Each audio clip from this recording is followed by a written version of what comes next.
भीषण बेगरे स्थलभाग आड़े माड़ी आसुची बात्या मुंथा। बात्या पई उपकूल और दक्षिण ओडिशा को जारी हैला रेड अलर्ट। घंटा प्रति 17 किमी बेगरे समुद्र पथरे आगकू बढ़ुची मुंथा। बात्या प्रभाव रे लोकंको छाती रे छनका शीघ्र करिवो लैंडफॉल। समुद्र मध्यरे भीषण बात्यार रूप नैची मुंथा। घंटा प्रति 17 किमी बेगरे गति करी निकटतर होउची।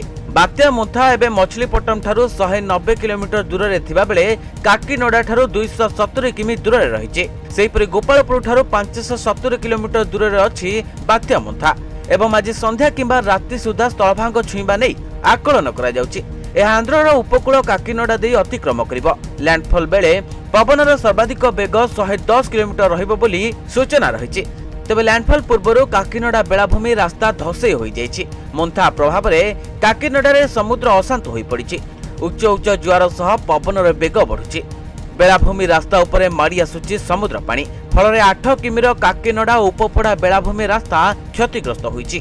तेबे बात्यार भीषण प्रभाव नहीं उपकूलीय दक्षिण ओडिशा को जारी होइछि रेड अलर्ट। वर्तमान बात्यार गतिपथ बा प्रभाव देखि आकलन करा जाई पारिबो जे आज 3टारू आरंभ होई जिवो बात्यार लैंडफॉल प्रक्रिया। आज सकाल सुधा भीषण बात्या रूप नेबा परे आंध्र प्रदेश काकीनडा आड़े मुहाईची बात्या। प्राय 3 ରୁ 4 घंटा रहिबो एही लैंडफॉल प्रक्रिया। आज रातिर सकाल पर्यंत भीषण बात्या मंथार प्रभाव रे आंध्र और दक्षिण ओडिशा उपरे एहार प्रभाव देखिबाकू मिलिबो। बात्या पवन नै आसुथिबा बेले ओडिशा को पवनर भय नुहे बरम वर्षार भय रहिछि। कारण वर्षा हेले भूस्खलनर आशंका रहिछि। तेबे गजपति भूस्खलनर राडार भितरे थिबारु बात्या प्रभाव रे वर्षा भूस्खलनर आशंका एवं आतंक को बढ़ाई दैछि एवं एथि पई गजपति जिला को रेड अलर्ट जारी होइछि। Bureau report news 95 Odia.